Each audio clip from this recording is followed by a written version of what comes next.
Alright, making a video on this new 2025 QX80. So we're just gonna do kind of a little walk around the front. So here's the front lights. So these are like the DRL's daytime running lights. So your actual headlights are right here. These are also your blinkers, and then these are, I guess, your fog lights. I actually have never seen these on before. Overall, I think the new QX80 looks pretty good. Getting in here, you can see like the air suspension. So here's the air strut. Looks pretty cool. Very tight clearance between this and the tire, so you can't put like super wide wheels on this for anyone looking to put custom wheels on one. Running boards. This is not the Autograph. I believe the Autograph has like power running boards that go up, but this is, I believe, a sensory. I actually don't know. I couldn't find the window sticker. Mailman. Side profile. I like the chrome strip here on the bottom with this kind of part that gets thicker. Lights on the back look super cool. So it's like, so this lights up. This is the reflector, and then it's got like these little silver and red just interchanging all the way across. Infinity in huge letters.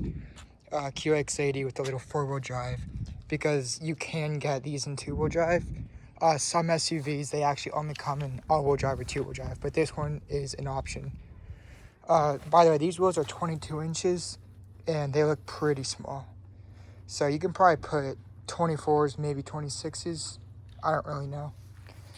But we're gonna hop over to the inside. Now, keep in mind, this is just a loaner. So, hang on. Gotta unlock the car. So, starting off with the door panel, got this nice Alcantara-like material with the leather.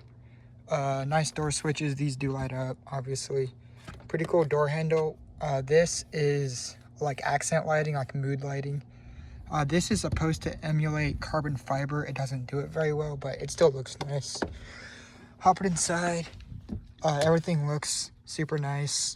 So you got this screen. Just gonna turn the car on so I can straighten the wheel out. So you can hear kind of the warning, or not the warning chimes, like welcome things. So you got, you know, all the safety things. This is to keep, this kind of looks at your eyes to make sure that you're focused on the road. So, because my dad was like looking at something and it dinged at him. So I think that's pretty funny. Pretty typical gauges. This kind of reminds me of the 2021 to 2023 Escalade. The screen is split right here. You can kind of see it. So it's not one big screen. But that's because this is not a touch screen. See, I'm touching it. Whereas this is a touch screen, obviously. Climate controls, that's your next track, like your seek, volume. Turn the radio down. Here's all your climate controls, and then here's your drive mode. One thing I don't like is you gotta press the screen like kind of hard to get it to go, but like overall the actual interface of the screen is really good. Let's turn the temperatures down. I'm cooking in this thing. Here's your drive mode selector. They're just buttons, so you can hit the M again for these manuals, for the manual paddles. I drove this car with the paddles. They're not that great. It's a 9-speed auto. The engine, by the way, 3.5 liter twin turbo V6. No hybrid, nothing. 450 horsepower. It does move pretty good. Here's your auto up and down. So if you go to drive modes, that's this. So access mode, like, it has air suspension, so it lowers it so you can get stuff in the back easier. It's really helpful. We've been driving it in high just because we like sitting up high. Camera system, really good. We have a pretty tight garage space for one of these, and it is like phenomenal. One of the best camera systems ever, actually. And I've been in a GLS, Escalade. My mom has a 2014 QX60 with 360 cameras too. Here's your mode. So you got personal. You can make like sporty steering and a sporty throttle, but with like soft suspension. So that's personal. Standard mode, that's just kind of your catch-all, where you're most likely going to use eco. That turns it into like a V4. It's kind of not that great, but I'm sure it saves gas. Sport mode, this thing actually does wake up in sport mode. It is an actual sport mode, unlike most cars. Tow mode, we haven't really played with that. In snow mode, we haven't really played with that because it's Texas. I mean, come on, it doesn't snow here. Getting to the center console, this is a wireless charger. It does not work on my phone because of my phone case, but both my parents' phone cases do, and it does work very well. You do have two USB-C 1 and 2. And also, by the way, this is kind of what it looks like all closed up. Then you just press on the little chrome. Cup holders, just standard cup holders. They're not heated, cold, no lights. So this car doesn't have the option, but you can turn this into a cool box to keep like a sandwich or maybe a drink in here. The car just beat. But yeah, and then there's this little tray. In here, everything's super nice. All the like leather soft. Here is a spot down here. You can't really see it, but you can put stuff like down here. Like if you're a woman, you can put a purse down there. Overall, really cool driving position. I do like the seats. So this is your next track, same as these little buttons. Voice command is right here. This controls. So some people are wondering why this is diagonal, kind of. And I was wondering the same thing. But it's because when you're controlling through menus, it can do both a vertical menu and like a side-to-side menu. And I think that's really cool. This is just your cruise control stuff. That's like your lane keep assists. It's got a Klipsch audio system. We did play around with that. I can't show it on YouTube, obviously, but it is pretty good. One complaint is the back of your heel does sometimes catch on this as you're leaving, like it just did. Granted, I kind of made it do that, so you gotta fix your shoe. Slightly annoying, but it's not that big of a deal. Here's the back seat. These back seats are manual, but they're super nice. Again, I did ride back here, so you got the same Alcantara down here with leather here. This fake carbon fiber. Here is more mood lighting. Heated and cooled seats back here. You can control the fan speed, where it comes out of, all that stuff, temperature. Really nice. Nice carpet, pretty soft, not like Rolls Royce or anything. Another cool thing, so these 3 benches, seats back here, are all separate. So you can have that one folded down, but have 2 people right here.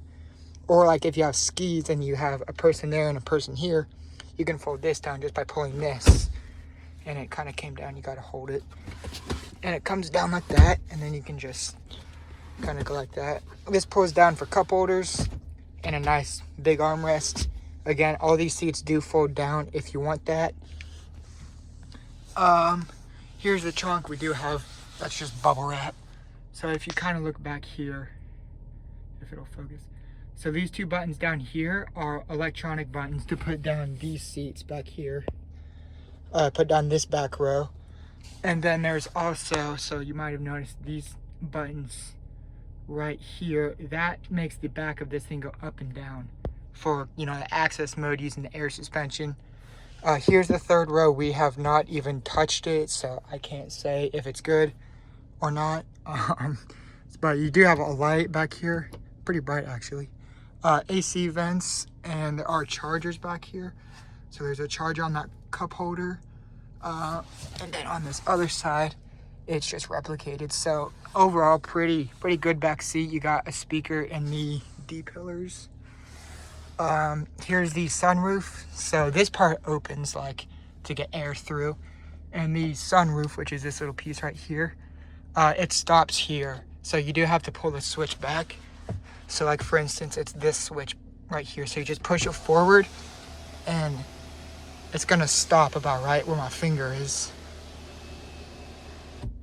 And then you just push it again to put it all the way forward. But I don't put it all the way back for light. So that's really my only complaint. Or my only complaints about this thing is, again, the door step, like I mentioned earlier. And also when you drive it, you do hear a lot of engine noise. So let's actually have a look at the engine. So I'm gonna turn it off. The engine latch is down here. Obviously, if you own a $105,000-ish vehicle, you're probably not gonna be looking at your engine very much. But to get to it, There's this little yellow tab. Hard to do with one hand, but here's the engine. So again, 3.5 liter twin turbo V6. This is in the VR family, so similar to the new Nissan Z, the 2023 and newer, and the GTR, the R35 GTR. So I want to see what the aftermarket does with this, because I mean, you can probably put some pretty big turbos on this thing. And there actually was one of these at SEMA. Pretty big airbox. Again, gotta get a lot of air into this thing. Big old hood.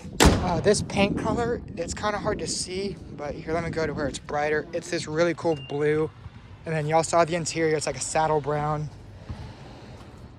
Mirrors fold in, they're heated. Everything is super nice, and honestly, I think this is what's gonna make Infiniti kind of back on the map with Acura and Lexus, really. Let's look here on the top. This car keeps beeping every time I get in here. Get the bug off. So you got these roof rails, you can see the roof. Not really anything interesting up here besides there's 2 antennas, so it does get really good radio reception. It's so big I can barely fit it in the frame while still staying on my driveway. But yeah, so that's the new QX80. I love these things. I'll put a link down in the description of Doug DeMira's video if you want to see all the quirks and features and stuff. But yeah, super sweet SUV, and yeah, great car.